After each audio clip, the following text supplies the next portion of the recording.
Hey, folks, welcome back. Now, it's no surprise to anyone that we're on the cusp of major political and cultural change. We have presidential elections coming up that will effectively kick off at the end of this year once the midterms wrap up. And those elections are going to reshape the country both politically and culturally for the next decade.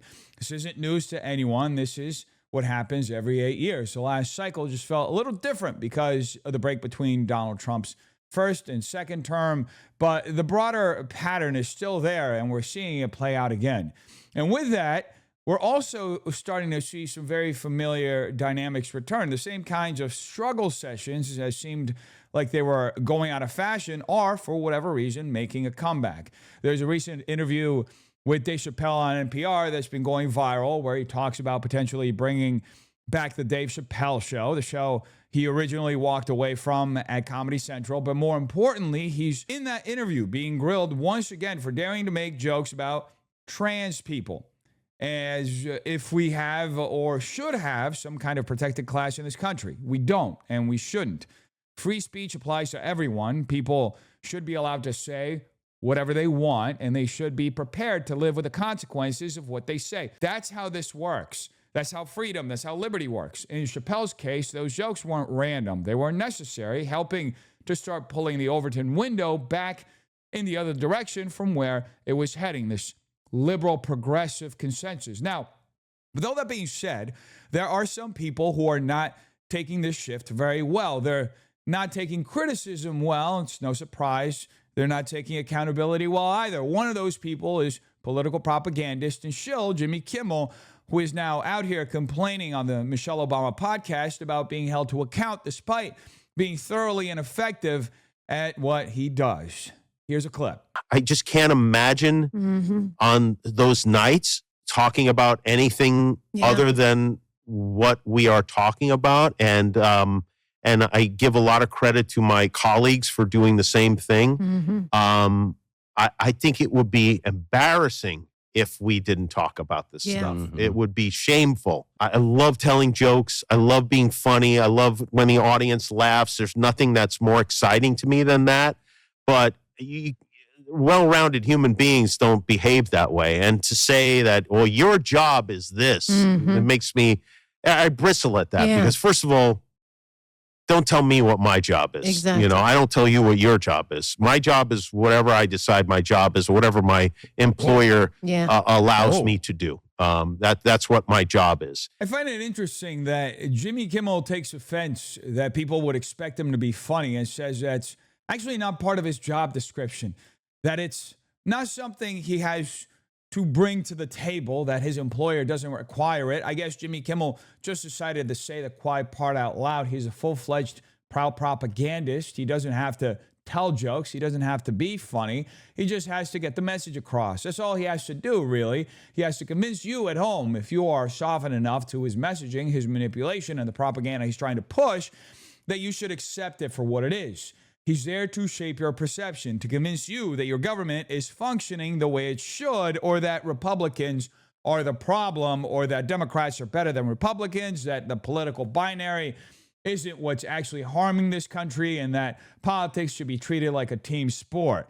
But here's a problem. That's not actually how most Americans think. Most Americans are not sitting there consuming politics as entertainment and picking teams like it's a game. Most Americans are far more grounded than that, and the data actually reflects it. According to polling from Pew Research Center, a significant share of Americans identify as independents, and a large portion of voters consistently report that issues, not party loyalty, drive their decisions at the ballot box. In California specifically, one of the most politically active states in the country, no party preference voters, NPPs, have grown into one of the largest blocs in the electorate. They're, in fact, the second largest party in the state.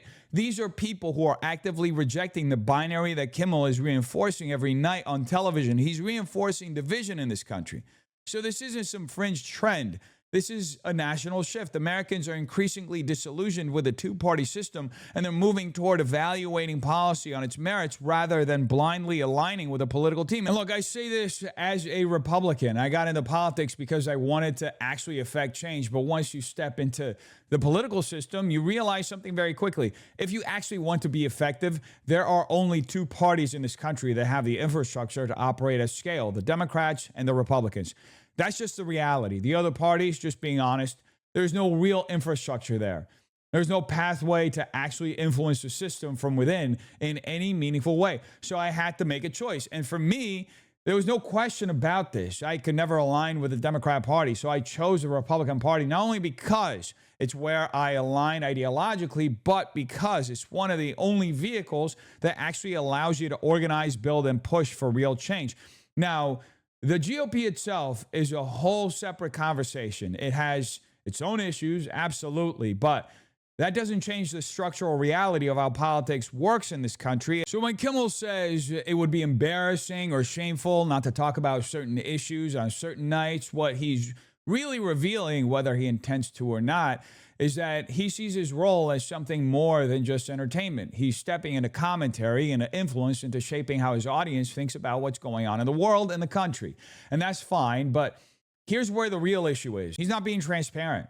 This is clear obfuscation because he's still operating under the label of comedian, of late night host, while selectively stepping into the role of political actor without ever fully owning it in public. And that's the difference. See, in my case, it's clear. I'm a Republican. I'm open about it. I'm upfront about it. I'm here to advocate for my ideas, to grow my party, to persuade people to push a certain direction.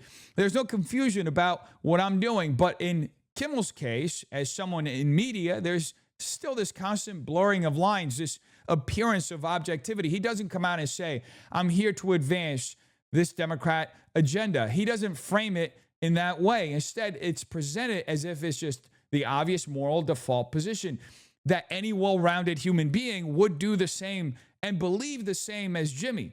That's where people start to lose trust. And that's why mainstream media has been falling as hard as it's falling, because audiences aren't stupid.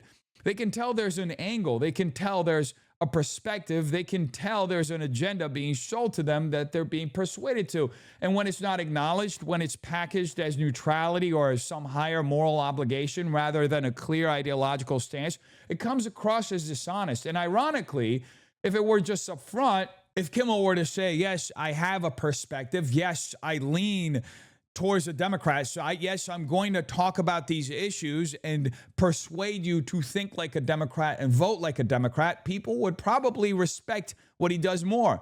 But instead, you get this half in, half out posture where he claims the freedom to define his job however he wants, while still benefiting from the perception that he's just an entertainer reacting to the world freely. And that's the tension that people are responding to. And that's evident in this case. This man isn't unbiased. And he's here telling you plainly, or shall I say covertly, subtextually, that he's serving a higher narrative, a higher cause. And that is, funny enough, very much aligned with the Democrat Party. Now, all that being said, we all know that part of the reason why Democrats have to do this is because they genuinely have bad ideas. And there's no greater example of this than New York Mayor Zohran Mamdani, who during his campaign had promised government-run grocery stores, basically communism, North Korean-style communism. And now here he is delivering on his promise. Let's hear him out. We will use government to respond to rising prices and unaffordable groceries. Since the pandemic, grocery prices have gone up, and they haven't come back down. Between 2013 and 2023, grocery prices increased in New York City by nearly 66%. And who's to blame for that? Significantly higher than the national average. During our campaign, we promised New Yorkers that we would create a network of city-owned grocery stores, one in each borough. And we are here today to celebrate the site of the Manhattan store, La Marqueta, which will be open by 2029. Now, here's how it works. The city will subsidize a core set of staples. A private operator will run the store, but they answer to the standards that the city will set. These standards include requirements that at our stores, bread will be cheaper, eggs will be cheaper, grocery shopping will no longer be an unsolvable equation. and workers will be treated with dignity. 65,000 New Yorkers live within a 10-minute walk of La Marqueta. 5,000 NYCHA residents live on either side of Park Avenue. And nearly 40% of East Harlem residents receive public assistance or SNAP benefits in the last year. And we know those are the very kinds of federal programs that are under attack in this very moment. Now, at its peak, La Marqueta served 25,000 customers per day. We hope to make a similar impact here in this very neighborhood, continuing Fiorella LaGuardia's legacy. This is what we mean by a new era. When New Yorkers are being priced out of their groceries, government will step in and deliver affordability. Now, in case you're paying attention, folks, this is the beginning of the end. When you start having government mandated, government run, no matter how they try to wrap it up as some kind of public-private partnership or whatever euphemism they're using now, this is the same model you've seen play out in centrally controlled economies. This is how Soviet-style systems operated. This is how heavily state-controlled economies function.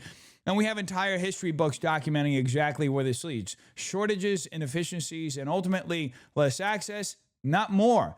Now, of course, liberals and leftists are going to come back and say, oh, we've had versions of this before, co-ops, subsidies, food programs, and they'll try to blur the lines. But let's be clear, this is different. This is a government-run grocery store. This is the government stepping directly into the marketplace and setting prices, controlling standards, and effectively influencing the distribution of essential goods, that being food.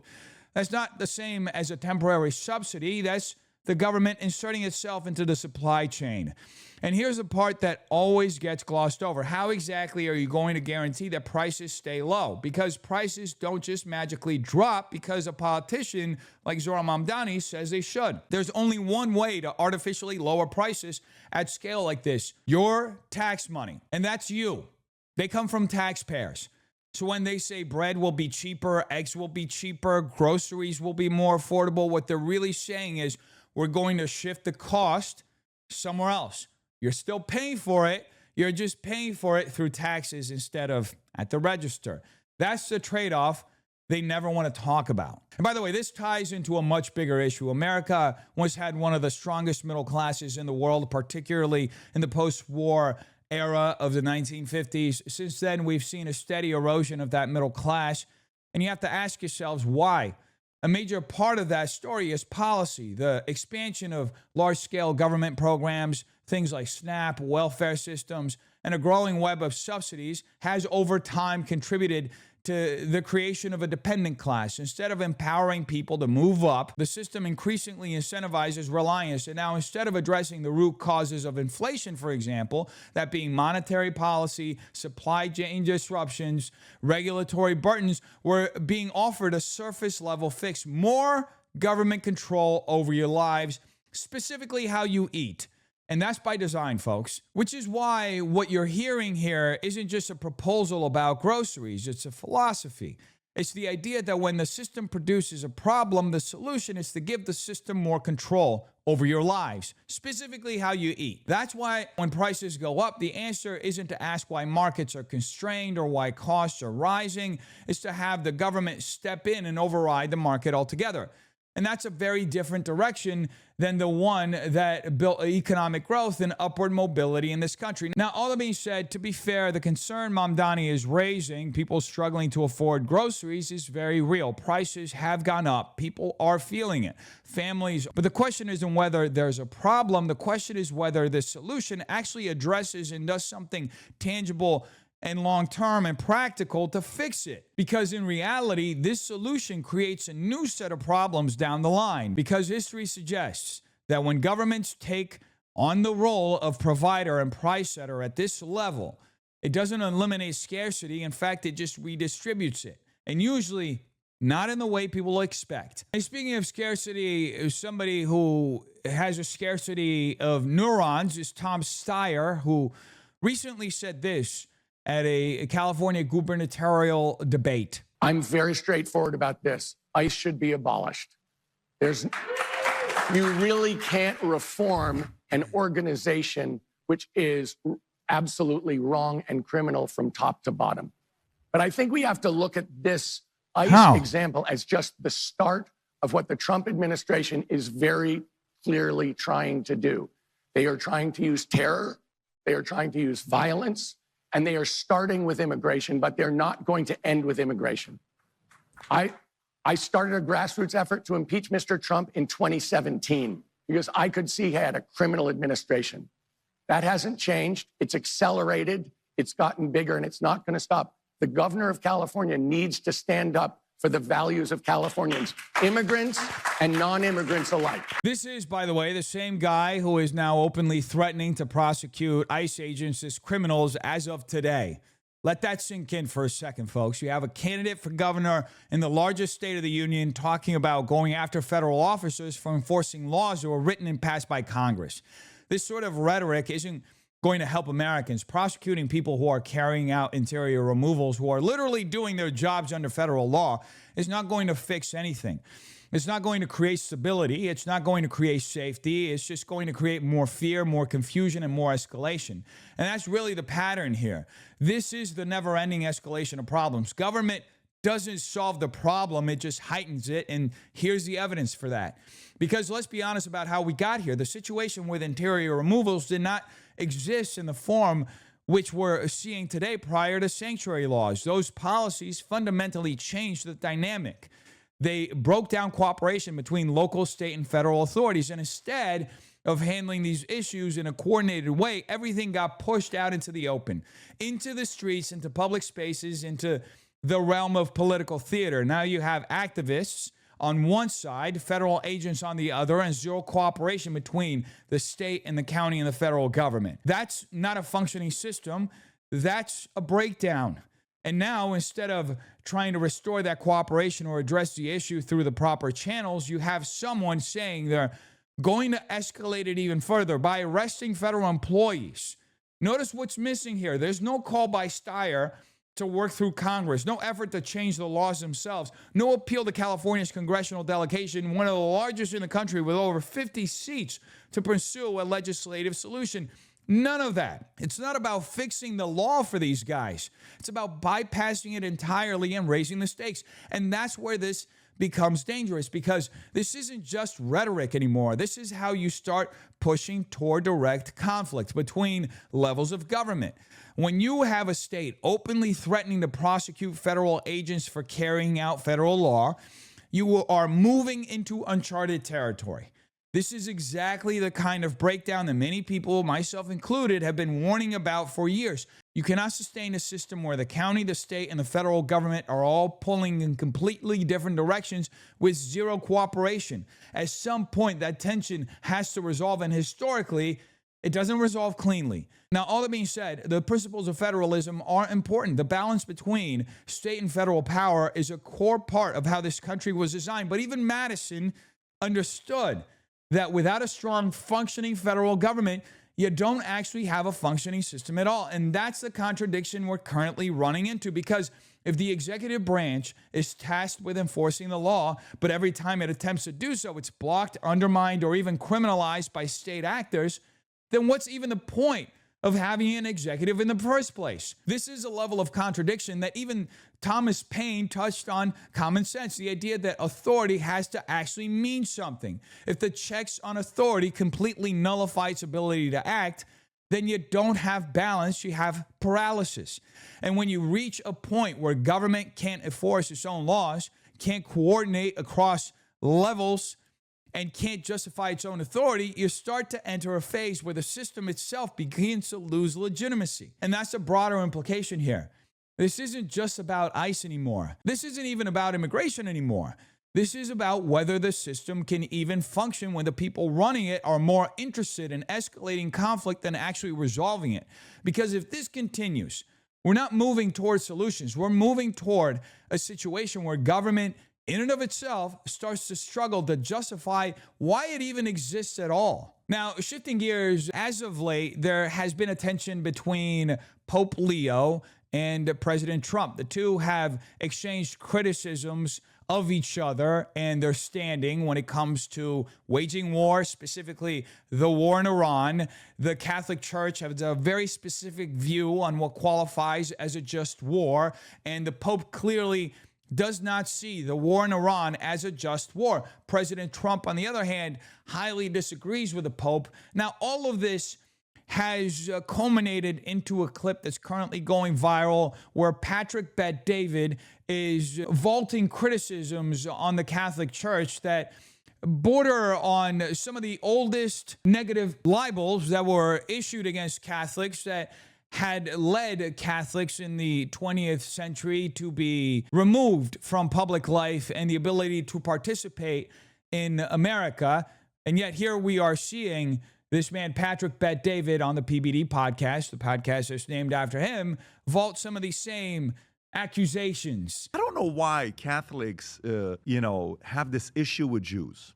I don't know what it is. What are They you have talking this. I don't listen. I get the Jews have issues with Christians, and they'll make fun, and they'll say stuff like, "Oh, your Jesus is gonna do." They'll say, "Well, he was a Jew anyways, right?" Yeah. But then Catholics have that issue with Jews. And they act like they're all innocent and everything. And when you look at Catholics, the amount of centralized power they have, centralized. If you know what the total Catholic population is worldwide? It's like 1.213 billion. Jews are 15 million. 15 million. But Jews are decentralized, meaning Jews don't have somebody they listen to that says, "Hey, you better do this." Catholics, God forbid you say something about the Pope. They're like, "Hey, man, listen, who is that Pope figure in the Christian community? We don't have one." No. If I ask you right now who's the Pope in the Christian community, you don't have somebody to look at. Who is it? Which pastor? Yeah, exactly. No, they don't. We don't have one. It's an independent network. It's just the Bible. So if you look at only Catholics and Muslims have somebody that they look at as their supreme leader, like, you got to go to somebody. But even more, it's Catholic. Well, there's only two theocracies in the world. Catholicism? Islam. I'm sorry, the Islamic Republic of Iran. Yep. And the Vatican. Yeah. Those are the two major. So listen. Big difference. Yeah, okay. Big You pulled it. difference. I said 1.3 billion. My apology. I don't want the. Now, I'm not going to sit here and speculate on who Patrick Bet-David is beholden to, but I do think it's evident that there's a greater level of deference being shown to one side of this conversation than to his fellow Christians, especially Catholics. And this taps into a broader divide that I've talked about before. You have a segment of Christians, particularly in certain Protestant and evangelical circles, who have developed a stronger political and emotional allegiance to the modern state of Israel than even their own theological tradition. And in some cases, even to their own country. It's a bizarre dynamic to watch play out because when you actually examine traditional Christian theology, especially within Catholic and Orthodox Christianity, this kind of political Zionism is not rooted in Scripture. It's not rooted in the teachings of Christ or the writings of St. Paul. It's a modern political framework that's been layered onto religion, not something that flows from it. Now, what we're seeing here is a very familiar, now all that being said, what we're seeing Patrick do here is a very familiar way of attacking Catholics. First, there's this broad claim that Catholics have done issue with Jews, but that claim is never actually defined by Patrick. What issue specifically? Because if you look at the public discourse, especially from Catholics who are speaking on these topics, the criticism is not directed at Jewish people as an ethnicity or even as a religion. The criticism is overwhelmingly directed at the policies and actions of the state of Israel, its influence in United States politics, and its involvement in ongoing conflicts. And yet, over and over again, those two things get deliberately conflated. Criticize the Israeli government, and suddenly you're accused of attacking all Jews. That's not an argument. That's a tactic designed to shut down the conversation. And I'll speak for myself here. I have never criticized Jews as an ethnicity, as a people, or as a religion. My criticisms have been strictly directed at the Israeli state, its influence in our politics, and what I see as its war-driven posture. And I've been consistent about this. I don't want to see wars. I don't want to see genocide. I don't want to see the United States funding or supporting foreign governments at the expense of our own people. And this isn't selective. I've criticized the war in Ukraine. I've criticized massive foreign aid packages. I've criticized interventionism across the board. So again, what exactly is the issue being applied here? Because what's actually happening is a soft accusation that Catholics are somehow inherently anti-Semitic simply for raising these concerns. And that's not new. That's an age-old attack used to vilify Catholics and shut down speech. I've personally experienced this even within political spaces in my own party, where I've been told that simply being a Catholic, simply holding certain positions gets you labeled as an anti-Semite in a way that's meant to disqualify you from the conversation entirely. And if Patrick believes that he is immune to that, I would challenge him to go ahead and directly criticize Israeli policy, not superficially, but seriously, and see what happens. See how quickly that label starts getting thrown around at you.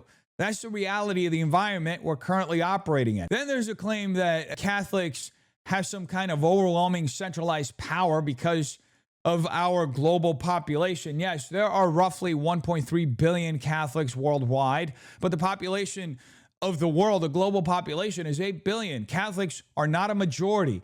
And even within the United States, while Catholics are one of the largest single Christian groups, we're not the dominant majority across the country. Historically, the United States was largely shaped by Protestant traditions, and that influence still plays a major role today. Catholics are a significant presence in certain states like California, Massachusetts, and New York, due in part to immigration patterns and historical settlements, but that does not translate into some kind of unified or centralized political power. Now, beyond that, culturally and politically, Catholics are incredibly diverse.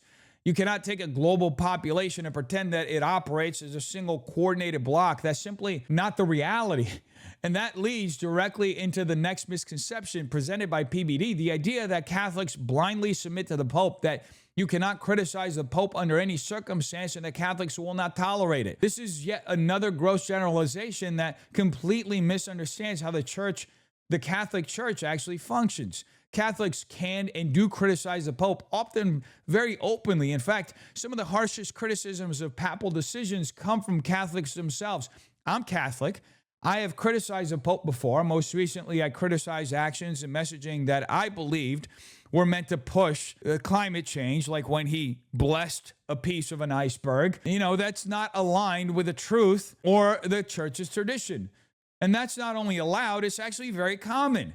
And more importantly, the idea that the Pope is treated as some kind of constant, infallible authority in all matters is simply false. The doctrine of papal infallibility, defined at the First Vatican Council, applies only in very specific circumstances on matters of faith and morals. And that said, the last widely recognized instance of papal infallibility was in 1950 under Pope Pius XII. Since this notion that Catholics are just blindly following every word from the Pope as if it's absolute truth in all contexts is not grounded in reality, it's a caricature pushed by PBD used to dismiss Catholics rather than engage with the criticisms that many Catholics are pushing about the current state of affairs of the world and American foreign policy. Now, if that wasn't far enough, we then get a comparison that's made between the Vatican and the Islamic Republic of Iran. This is a complete false equivalence. Iran is a sovereign nation state with tens of millions of people, about 90 million people, a military, territorial control, an active geopolitical influence in the region. It controls strategic waterways, it engages in military operations, and it projects power regionally. The Vatican, on the other hand, is a small independent city-state with no modern military force and no comparable geopolitical power. It does not operate in the same category or scale at all. Treating it as if it does is either a misunderstanding or just a deliberate misrepresentation. I'd have to go with the latter, especially when you consider the points that PBD ensues to make, trying to paint Catholic global influence as this great behemoth. He mentions schools, parishes, charities. How is any of that comparable to what the Iranian government does? You're talking about the charitable actions of the Catholic Church in comparison to a state that has waged wars and supported proxy groups that are defined by the American government as terrorist cells like Hezbollah, Hamas, and the Houthis. How is any of that comparable? And so I have to ask, where is any of this coming from? Is this just sloppy thinking or just part of a broader narrative that PBD is trying to push? Because when you step back and you look at it, what you're seeing is a pattern. We're seeing conflation. We're seeing gross generalizations. We're seeing selective framing, cherry picking. It's all about taking legitimate criticism the Catholics are making of a government and turning it into something else entirely. into a weapon to malign Catholics and push age-old narratives. It's about taking a religious group and assigning them motives or characteristics that don't actually apply. And ultimately, it's about avoiding the real conversations and criticisms around Netanyahu and the Israeli government and many of the war crimes that have been perpetrated by that government. Because just think about it, folks. If the criticism of Israel is wrong, then just address the criticism. Engage with it directly, but don't hide behind labels. Don't blur distinctions, and don't misrepresent the entire Catholic population of the world in order to avoid having that discussion about the Israeli state and its crimes. That doesn't clarify anything. It just muddies the waters and makes it harder to get to the truth. But perhaps that's what they're attempting to do in this clip. 16,000 plus homes for the elderly, disabled, orphans. I have had nothing but great experience with Catholics. Nothing. Here's sound what like my it. challenge is. I've never had any issues with Jews. I've never had any issues with Catholics, but they have issues with each other. Okay? Well, I don't think Jews have any issues with Catholics. I think the old school Catholics, Yeah. old school, had major issues with the Jews. Yeah, well- and then I think in the 1960s they said, you know what, guys, let's pump the brakes on all the Jew hate and all listen, that. But that's still what are you linked. saying, Did you not, brother? Tom? Did you not watch Godfather 3?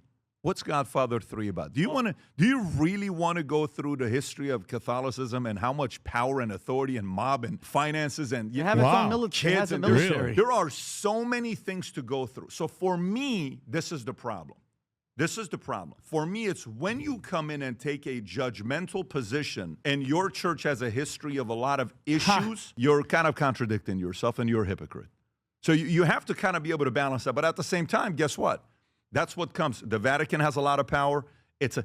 Think about if you wanted to have control over 1.422 billion people around the world in a sense. Christians couldn't pull this off. Mormons couldn't pull this off. Catholics pulled it off. What a power. And so here's a question. Who's more powerful? Can you run a poll, Rob? I'm actually so curious to know how the audience votes. I kind of have an idea which way they're going to vote, though. And you want us to give up? Who has, no, I don't want you to say anything. I just want to give it 3 minutes. Okay. Who has more power, Jews or Catholics? Does the Catholic Church have more power or Jews? Now, it's ironic that Patrick Bet-David would cloak his criticisms of Catholicism and this broader attempt to paint Catholics as having this massive influence in the world by saying, I've had nothing but great experiences with Catholics. You don't say that multiple times unless you know you're making a weak or dishonest argument. You're trying to couch it. You don't feel the need to keep repeating that unless you understand on some level that what you're about to say doesn't stand on its own and that you have to kind of protect yourself from offending the people that you are speaking to in presenting this gross generalization. You just don't have to couch your arguments like that unless you know you're in the wrong. Because look at how quickly the argument shifts. It goes from, I've never had issues with Catholics, to Catholics and Jews have issues with each other, then immediately pivots to, well, actually, Jews don't have issues with Catholics. It's old school Catholics. Okay, what does that even mean? How far back are we talking? 1 generation, 2, 3? Are we talking about my grandparents, the 1500s, the medieval period, the Roman Empire? Because if you're going to start playing that game, if you're going to start reaching back through history to assign collective guilt in the present, then where exactly do we stop? Are we talking about 70 AD? Are we talking about early Christians being persecuted? Are we talking about when Christians being killed for sport in the Roman Empire? What is the cutoff point? Because this becomes a very convenient way to smear an entire group without ever having to engage with the present. And then it gets even more ridiculous when PBD brings in the Godfather Part 3. Really? That's where we're going here? We're using a fictional film set in a very specific historical and cultural context as some kind of indictment on Catholicism itself. Look, those characters were culturally Catholic, but was Catholicism the cause of organized crime? Is that what the implication is here? Or was it criminal behavior, greed, and opportunism?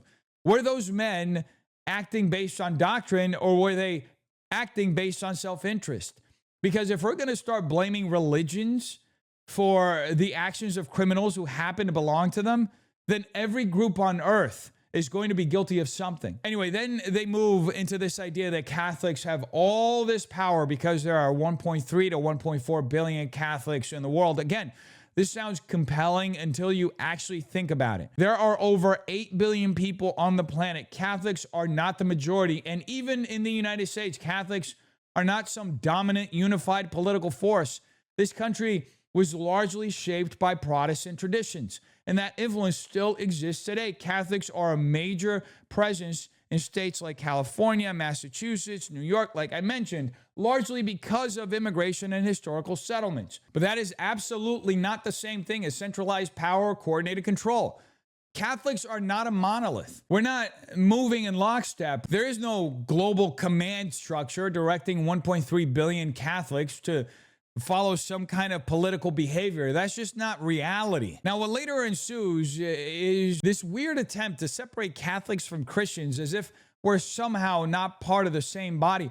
Christians couldn't pull this off. Mormons couldn't pull this off. Catholics pulled it off. That's what PBD says. What are you talking about? Catholics are Christians. Historically speaking, the Catholic Church is the original church. This idea that Catholics are some separate category from Christianity shows a fundamental misunderstanding of basic Christian history. We believe in the same Christ. My Lord and Savior is Jesus Christ, just like your Lord and Savior is Jesus Christ. We read the same core text. We are not separate groups. So this attempt to isolate Catholics and then contrast them with Jews is not accidental. It's a framing technique. It's about drawing lines, repositioning identity, and subtly pushing the audience to see Catholics in a particular way. And that's where the bigger question comes in. Why? What's the political benefit of doing this? Because at a certain point, this stops being casual commentary and starts looking like narrative building. It starts looking like an attempt to paint Catholics as historically problematic, overly powerful, and morally inconsistent, all while avoiding the actual substance of the criticisms being made by many Catholic figures of the Israeli state, which is a largely political criticism, nothing theological behind it. Because look, once again, if the criticism of Israel is wrong, then address the criticism. Engage with it directly. That's what I'm saying. But don't conflate it with hatred of an entire people. Don't reach back hundreds of thousands of years to assign collective guilt in the present. Don't rely on caricatures about power and influence that don't reflect actual present reality, because all that does is shut down the conversation, and that's what they're attempting to do here. Because when you shut down the conversation, people start asking what you're really trying to protect. And I think it's pretty evident to anybody with a pair of eyes and ears. Now, what is also increasingly evident is the fact that there are zero neurons actually operating in the view. Sunny Hostin is a great example of this. Some would say that she's got a negative IQ. I'd like to see Kamala Harris maybe put her hat back in the ring. No. Governor of Congress. Nope. The governor of California. I know that she's talked about being president. I don't know if that's the right position for her. If Democrats want to lose this election so badly, I say go right ahead. Put Kamala in there to run for governor of California. What's holding you back? Is it the fact that she couldn't win a single primary on her own without being propped up by the Democrat Party apparatus? Is it the fact that every time she's been put in a position to stand on her own politically, she's struggled to generate any real support from your own base? You think she's going to make it through the California gubernatorial primary? You really believe that? Because I'll be honest, I'm curious. I would actually love to see that play out. Let her get in the race. Let's see how it goes. Let's see if the same machine that elevated her before can actually carry her through the finish line, or if voters, especially in a state like California, where people are dealing with real, tangible problems every single day, are going to demand something more than just a familiar Democrat failure of a name. And it's especially interesting that this suggestion is coming from Sunny Hostin on The View, because what you're seeing here isn't just a casual recommendation. It's a reflection of how media and political figures continue to recycle the same names, the same tired old candidates, same overused strategies, even when the track record doesn't justify any of it being brought back up to the public. And let's be honest about the timing as well, because this isn't happening in a vacuum. You've got controversies swirling around Eric Swalwell, and instead of addressing deeper issues of inter-party accountability, leadership, credibility, why this man was kept in Congress as long as he was kept in Congress by Democrats, even though apparently everybody knew he was doing this stuff. No, instead of actually addressing these deeper issues, the conversation immediately shifts to who can we put in next? Not what actually went wrong. Not how do we fix this? How do we make our political party better and less corrupt? Just who's the next name we can plug into the system? And that's the problem. We started talking about this earlier. It's part of the reason why NPPs are going through the roof in the state and around the country, because at some point, voters start to recognize a pattern. This isn't even about merit anymore when it comes to politics. It's not about performance. It's not even about whether someone is the right fit for the role. It's purely about maintaining a political pipeline where certain figures are continually elevated regardless of how big of a failure they are. And that's where someone like Kamala Harris becomes a symbol of something bigger. It's not just about her as an individual. It's about what her career trajectory actually represents. A candidate who struggled to gain traction in a political primary, yet still found herself in one of the highest offices in the country. And now is being floated again for another major role to get DEI'd into. That raises questions not just about her viability, but how the system itself is rigged to operate. And now look, if Democrats genuinely believe she's the best option for California government, then by all means go right ahead, try to make her governor. Put her in the race. Let the voters decide. That's how it should work. But don't pretend this is some organic groundswell of support. Don't pretend this is coming from the bottom up. This looks and feels like the same top-down recycling of public figures that people are growing increasingly tired of. The consultant class, the political commentator class, inflicting their will on Americans. People don't want that anymore. And if that's the strategy moving forward, then honestly, Sonny, it might not be so wrong after all, because if that's the strategy they go, we're going to find out very quickly just how much patience voters actually have left for this two-party binary political system that's become a uniparty. Anyway, folks, you tell me what you think in the comments down below. Be have a terrific day. Peace.